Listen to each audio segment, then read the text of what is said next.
Welcome everyone to this introduction of the Manager Service API. This API provides an easy-to-use, remote procedure call system between manager components of WinCC OA. My name is Christian Lichtenberger. I'm key developer for WinCC OA and responsible in the development department for this new great feature. Before we start, I will give you an overview what we will talk about. I will provide an overview of key features illustrated with a live demo to show how it operates. Afterwards, we will take a closer look at some details. Finally, we will explore potential future feature extensions. What are today's challenges? A legacy code is in use, mostly written in Control. Ideally, this code is separated into backend and UI frontend parts. However, often due to historical reasons, the code was designed for use in WinCC OA panels. As time and technology evolve, we need to split the logic into backend and frontend for better scalability, usage, testing, and more. You might already have some server-side logic running in additional managers, either as control scripts or AP managers in supported languages.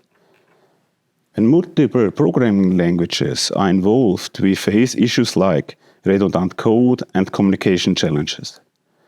MSA was developed to address these issues by enabling manager-to-manager communication. Have you ever found yourself needing to perform a request-reply operation between managers? If so, how did you handle it? As of now, there is no direct method for doing this with WinCC OA. Typically, such communication is managed by implementing command and status data point elements. However, this method has significant limitations in asynchronicity handling. When the data that needs to be transferred becomes complex and multiple clients must be considered, managing it can feel like navigating a black hole. This is where the Manager Service API comes into play.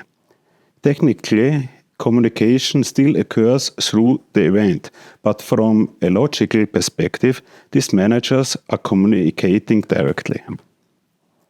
To illustrate the benefits, let's look at an example.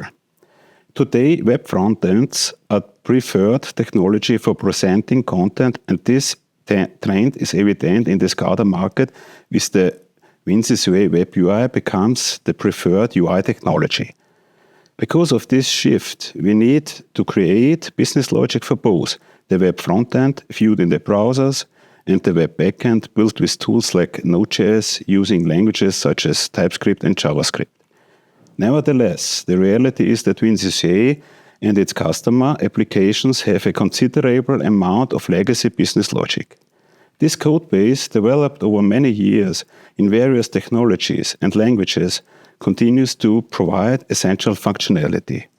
Rewriting everything in JavaScript is not feasible, both in terms of time and resources. Our goal is to blend new and old technologies by reusing existing server-side code effectively. This is where the Manager Service API comes in. MSA is designed to be a key technology that supports a service-oriented architecture for WinCC OA. It helps create and reuse shared, reusable logic, allowing service and managers to talk to each other smoothly. This approach not only preserves the value of what has already been accepted and proven, but also opens up opportunities for new ideas and innovation. It allows developers to enhance user experiences while maintaining the robustness of existing backend systems. With MSA, we aim for a flexible and reliable future in the feature development field. Next, let's explore the high-level concept. In this setup, two managers need to communicate with each other. One acts as the client and the other as the server. However, it's important to note that each manager can take on both roles for different independent services. The server manager hosts one or more services within one or more service containers. On the other side, the client manager uses a stub to communicate with a specific service through the manager service API communication stack. A logical channel is established between the stub and the service to facilitate remote procedure call messaging. Through this channel, the stub can send requests to the service and the service responds accordingly. Before diving into the details, let's show you a simple example. The aim is to give you an initial impression of what it means to implement and use a service. Some of you may be familiar with the system information package available in Node.js. On the top right, you can see an example code of how it's used in Node.js. Imagine we need to display the server's CPU information on a panel and offer a command line tool that can be executed on the client to print this information to the shell. For this demo, we will implement the service using a TypeScript manager. We will create a control client to be used in a panel and as well as a .NET client from the command line utility. Let's look at the architecture. We begin by launching a node manager that implements and hosts a system information service using a service container. Next, we develop a system information client class in both Control and C#. These clients utilize the stub to communicate with the service. The clients are then integrated into the appropriate logic for the UI and C# manager. Okay, now it's time to see something in life. What we see here. I have here a pretty normal WinCC OA project. There's only one special thing inside. It references a sub-project holding the necessary sources for our demo. While the control client and its panel is typically, as usual, managed within the KDE. The TypeScript part is available under JavaScript and, as usual, managed with Visual Studio Code. And there we can, by simply calling the TypeScript compiler, transpile our TypeScript code into JavaScript code. The .NET manager part, our command line utility, is in my case managed by use of Visual Studio. And there I prepared an publish script which generates the publish the necessary sources into the bin directory of my subproject.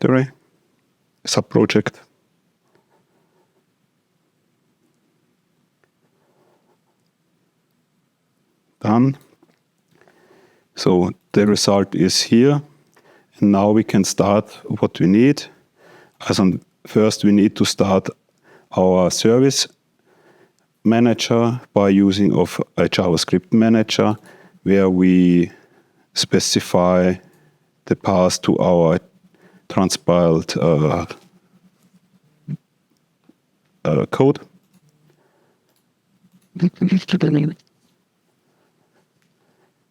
Now we are able to start the user interface by giving the panel file holding the client representation.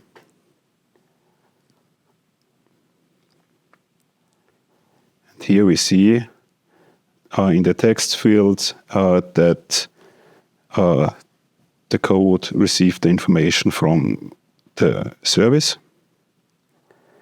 And as we designed our C# manager as a tool, and tools typically are started from the command line, we can start that one by from the shell.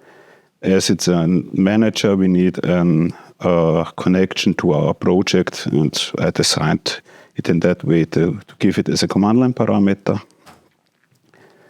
And when we execute it, we see that the corresponding information is also printed to our shell. I think you're now interested how the implementation looks like. On this slide, we see the server-side code. We implement the system info service in a class derived from a base class where we define the service name in the constructor. The getCPU info method, which can be called from the client, is registered with its name in the constructor. In the method implementation shown on the right side, we receive an object called server context and a request value as input argument. The server context can be used for advanced features which are beyond the scope of this demo. The request value is of type variant, a container class that can hold any supported value. Since our getCPUInfo method does not support any input argument, we first check that no value, or better, an undefined value was sent. Next, we use the system information object to get the CPU info data, which we store in a response value of type mapping as a key value pair, with the key being a hard-coded string. Finally, we pack the mapping inside a variant to send the resolved promise back. To host the service in our manager, we create an object service container, as seen in the top left window, where we register an instance of our service. It is possible to register multiple services in the same container. At the end, all services in the container are started with one method call. This is all that is necessary for a simple service, and it looks very similar in other programming languages. However, there are differences, especially in asynchronous handling, as we must follow the features and limitations of those languages. Next, let's look at the necessary code to develop a control client. It's always a good idea to provide an abstraction layer for external resources. Therefore, we encapsulate the service calls within the system info class. This class implements a public getCPU info method that returns a structure with the available fields. As seen on the right side, this client class is then used in our panel to write the data into the text fields. The client implementation, we initialize a stub object using a factory method in the constructor of our client class. The input arguments are the service name and an options object, which can be used for more advanced features beyond the scope of this demo. To send an asynchronous request to our service, we use the call function method of the stub object. The input arguments include the function name in the service implementation, a client context object, and the request value. The client context can be used for more advanced features beyond the scope of this demo. Since the service expects no input value, we simply send an empty anytype value. The control thread is now interrupted until the client receives a response from the service. Once received, we get the response data object. This object supports features beyond the scope of this demo, but also holds the response value. After some error handling, we convert the response value into a mapping and then into our structure object for the method return. To see that the client implementation is similar to other languages, let's look at the implementation of our C# command line utility. Here we also abstract the stub calling logic using a system info class. This class provides a public getCPU method, but unlike control, it uses the async await pattern. The return value is a record with fields for the available data. As shown on the right side, the client class is used in our application after the common manager start and initialization, and read the information and print it using a logger. In the implementation, we use the call function method on the stub object to send the request to the service. We need the function name in the service implementation and the request value as input argument. After awaiting the response data, we get the response value, which we then convert after some error handling into our target record. You might wonder where the client context and response data objects are in comparison to control. They are present but not mandatory and are hidden using techniques from C#. A special recommendation for C# is to implement the async disposable interface, which ensures a proper cleanup if the client and stub fall out of scope. Finally, I hope your experience with the new MSA feature is straightforward and beneficial for your projects. Having introduced the basics, let's now delve into the conceptual details. The Manager Service API is available as a polyglot implementation, meaning it offers the same functionality across all 4 WinCC OA Manager programming languages: C++, C#, Control, and TypeScript. At the clients, MSA is divided into 2 main parts: a protocol-specific part and a communication stack part. The communication stack is generic and handles the transmission of messages with bytes payload. In contrast, the protocol-specific part defines what those bytes represent and providing context for their use. MSA is designed to support multiple protocols. However, in the first version, it only supports one protocol called WRPC. We will discuss WRPC in more detail in one of the next slides. The core communication stack is implemented in C++. Key aspects are wrapped for use in other languages. These wrapped parts are hidden by native objects in each specific language. This approach ensures that all languages support the same feature set and allows certain features to be implemented centrally. Let's take a closer look at the WRPC protocol. WRPC stands for Variable Remote Procedure Call, which, as the name implies, focuses on sending and receiving variables designed for WinCC OA's use. The protocol supports the exchange of exactly one variable along with request and response messages.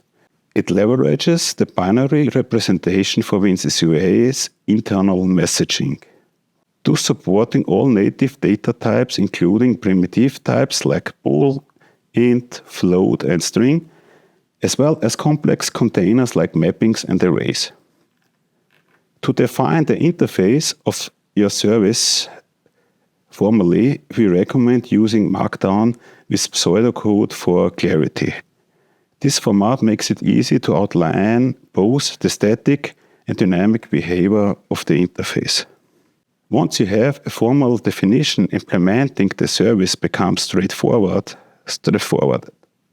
We recommend for type-safe approach to argument handling, ensuring maximum compatibility across all supported programming languages.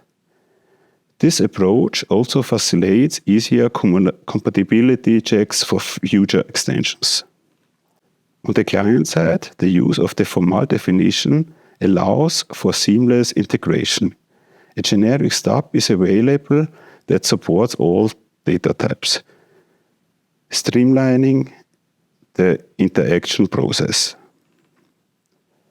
A crucial consideration is that service and method names must be unique. In case of gRPC, these names are used as input arguments in service and stub. They are designed to be case sensitive to prevent conflicts with naming conventions across different languages. We suggest using a prefix for your custom service names to prevent naming conflicts. Let's discuss the two types of service definitions supported by MSA: global service and manager-specific service. Both types share the same implementation framework but differ in their server registration and client-side usage. Global services are designed for use cases where the client and the required functionality do not need to know which specific manager hosts the service. From the client's perspective, it's about accessing the service regardless of its location. This service behaves as a singleton within a single WinCC OA project. Examples of global services include configuration management services like recept handlers, runtime services such as Elaton, or diagnostic tools applicable to the entire project. In a sense, the scope of global services spans the entire WinCC OA project. On the other hand, manager-specific services are confined to the scope of an individual manager within the project. In this scenario, the client needs to interact with a service hosted within a specific manager. This structure is ideal for deploying identical service across multiple managers, such as manager-specific diagnostic tools or driver-specific utilities tailored to each manager's needs. Many of you might be familiar with HTTP headers, which are a fundamental aspect of the HTTP protocol.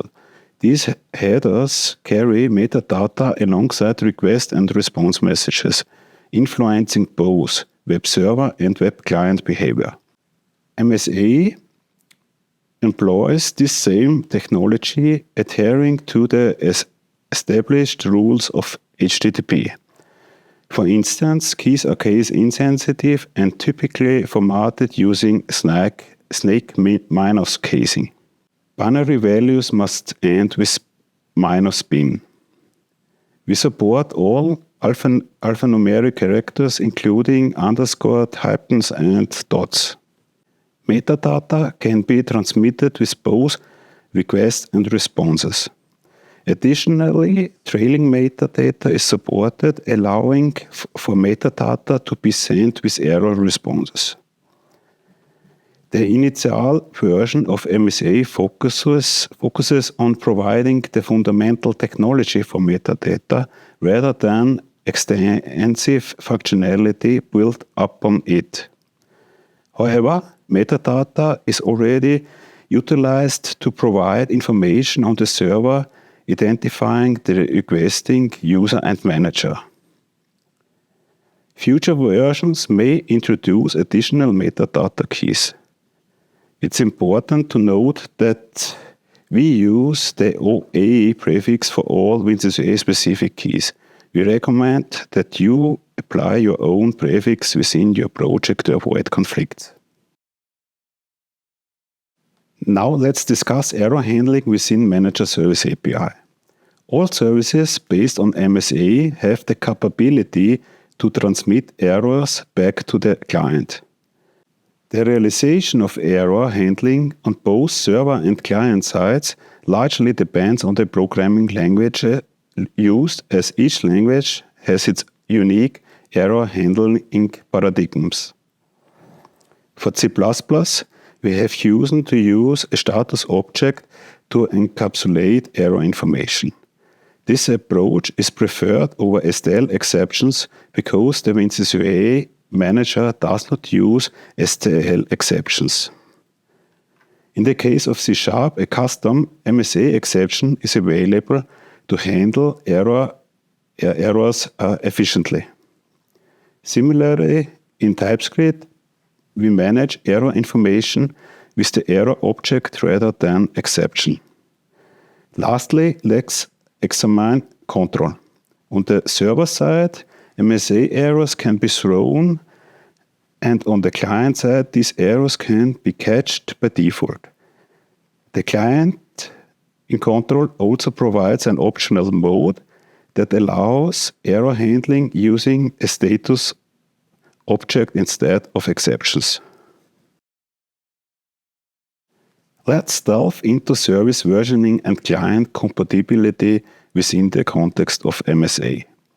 In its initial version, MSA does not offer built-in support for versioning multiple iterations of the same service. However, it does allow service to evolve over time. As long as there are no incompatible changes, you can extend the service. This generally includes adding new methods. It also involves altering input arguments, provided the existing arguments remain valid.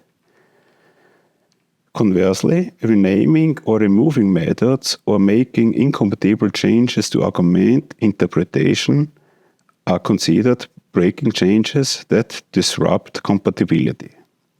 Following these guides helps ensure that service implementations remain backward compatible with older clients.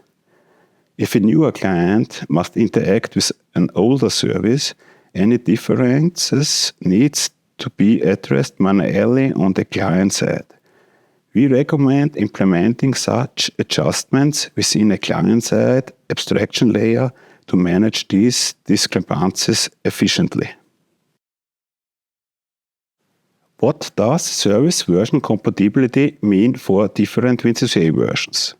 This problem often occurs with remote managers where different patch levels may be used. Or in distributed systems, different WinCC versions may be used.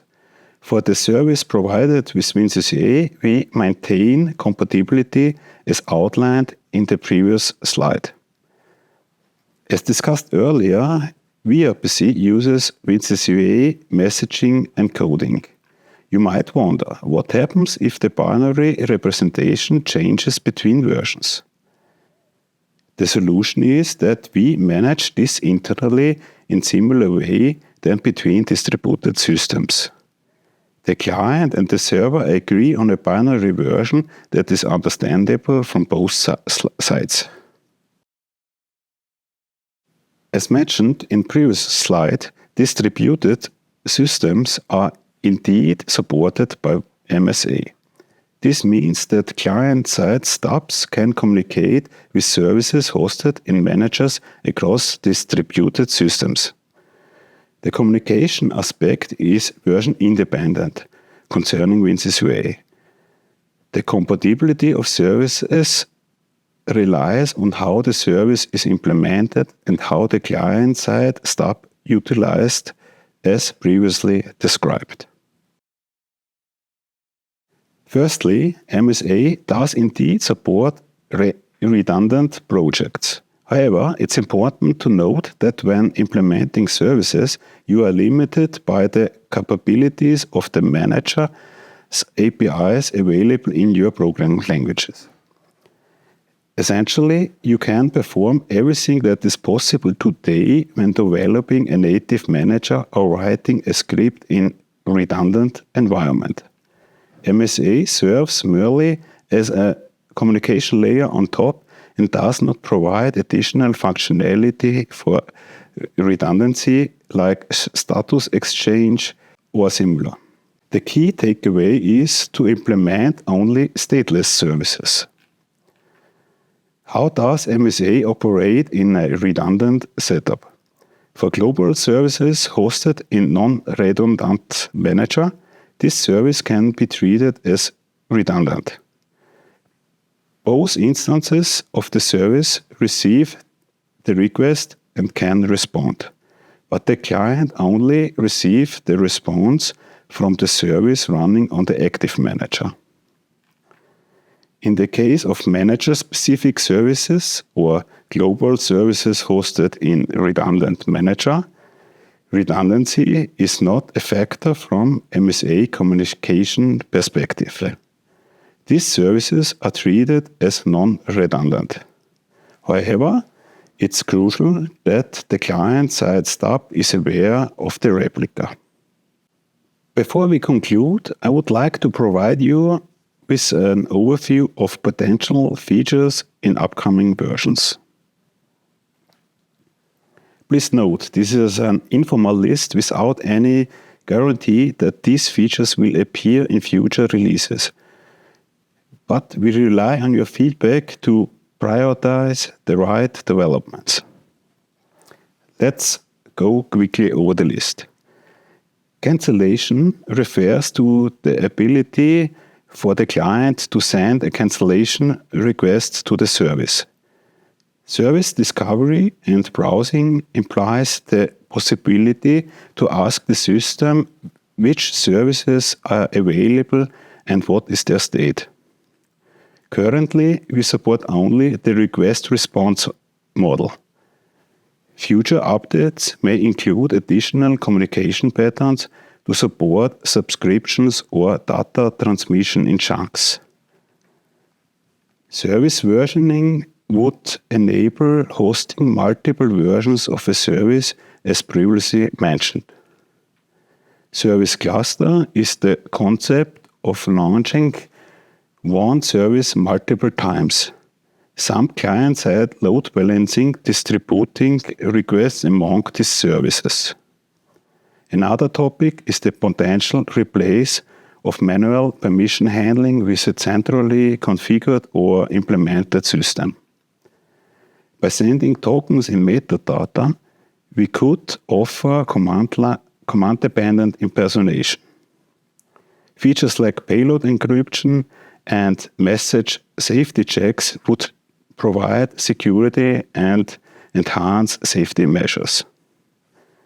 Implementing future protocols could expand options in use, for example, utilizing GraphQL queries to fetch data. Thank you for your interest and attention to today's MSA introduction. We have introduced the Manager Service API, discussed its benefit, and demonstrated its implementation. MSA simplifies manager-to-manager communication, reduces redundant code, and supports multiple programming languages. Looking ahead, we anticipate further enhancements to MSA, which will continue to improve its functionality and ease of use.